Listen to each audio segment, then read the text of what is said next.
Lazy person jobs. Naku, gusto to ng lahat. Kahit ako. Zero talking, no schedule, and no one checking on you every minute. But guys, don't let the term fool you. Hindi sa tamad tayo, no? We're just really done with the hustle culture. Nasa era na tayo guys ngayon ng working smart versus working hard. So today, I'm giving you guys a top 5 lazy jobs here in the Philippines. Ano yung mga task, magkano yung pwede nyong kitain, and kung saan kayo pwedeng mag-apply. Fair warning guys, mabilis ma-fill up itong mga roles na to. So make sure you hit that subscribe button para lagi kayong updated. Let's go!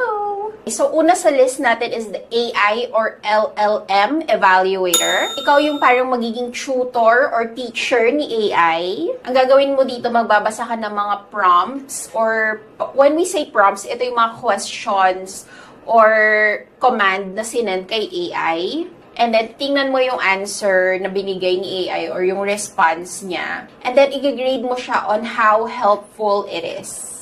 So, bukod doon, it also includes fact-checking yung response niya, ano yung mga sources, tama ba to? And you may also be required to annotate or label yung responses. The only requirements are good reading comprehension skills and a critical mind. The realistic sweldo for this role is from 12,000 to 30,000 pesos per month. Ayan. So, entry level lang to guys. And you can apply in Innodata, Remote Task, and Appen. Next on our list is the Audio Generalist Evaluator. So, parang specialized listener ka with this role. So, makikinig ka sa mga short audio clips ng usapan with Siri or Alexa. And i-verify mo kung yung transcription is accurate or if the voice sounds natural. Sometimes kasi people when they drive, they ask Siri or Alexa to type it in their messages. So, i-check mo kung tama ba yung ginawa niyang transcription. And also, if the response is natural, like it sounds natural, hindi robotic. And then this role also includes categorizing conversations and labeling yung audio speakers. Okay, so for this role, you need strong listening skills and fluency in the language that you're training, either Filipino or English. Realistic Philippine salary for this role is from 15,000 to 45,000 pesos. And guys, you can go to these websites to apply. Telos International AI, Transcribe Me, or in We Localize. Number 3 on our lazy person jobs is the back office content moderator. So, in this role, ang gagawin mo, you're gonna be the silent filter. Magre-review ka ng mga flag na photos, comments, or posts. Alam mo yung mga nire-report ng users. And then, it's up to you to decide, based on the training that you have, if they're gonna stay in the platform or they will get deleted. So usually guys, may pinoprovide silang manual or training kung ano yung mga inaalaw nila na content sa platforms nila. So this is true for all platforms, Facebook, Shopee, Shopify, websites. So it's definitely a quiet, very task-based work. Most of these jobs does not require any kind of degree, but you have to have mental resilience for this kind of jobs. Kasi sometimes, these are graphic photos or comments na puro hate and negativity. So, if you're okay with that and you can deal with that, then go for this. The realistic salary for this job is from 18,000 to 40,000 per month. And ang maganda dito guys, for back office content moderator, most of these are local BPO companies that hire work from home. The salary already includes the usual government benefits and an HMO. And nagpo-provide din sila ng equipment. So, sila yung magbibigay sa inyo ng computer or laptop na gagamitin ninyo for work. Saan kayo pwedeng mag-apply? There are job openings for this kind of roles in Accenture, which is non-voice work from home. TaskUs. Or in Cognizant.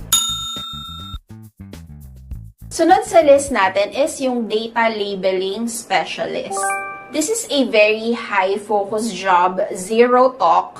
Ang gagawin mo lang is you look at images or computer-generated videos and i-label nyo sila or you're gonna draw boxes around different objects. Isa-separate nyo sila. So, I did a video of this with remote tasks. Try ko siya ipakita dito sa screen. For example, yung ground, saselect mo siya and pipiliin mo kung aling part ng picture yung ground. So, may mga tools sila dyan, like yung polygon, yung brush, yung fill. So, it's like coloring paint. Ayan. So, mukhang fun naman tong project na to. So, kailangan mo talaga dito, guys, ng steady hand when you're drawing boxes. And, kailangan mataas din yung patience ninyo because sometimes it can be very frustrating kapag hindi inaccept yung inyong labeling or annotation. So, the realistic Philippine salary for this is from 11,000 to 30,000 per month. So, depende guys yan sa inyong magiging output or hours. If you want this job, you guys can go to this websites: Cloud Factory, Scale AI, or Toloka. And pwede din guys sa remote tasks. Last on our list will be the technical content editor. So, ito para sa mga grammar police to. When you're a content editor, you're not gonna write content from scratch. You're just gonna find mistakes in the content and correct it. So, lilinisin mo lang what's already there. These are usually managed through a dashboard. There's no calls required. Ang task mo would be fixing typos, correcting the formatting, and making sure that the tone and vibe of the content is consistent all throughout. You have to be excellent, guys, in written English for this job. And the realistic sweldo or salary for this role is from 20,000 to 45,000 per month.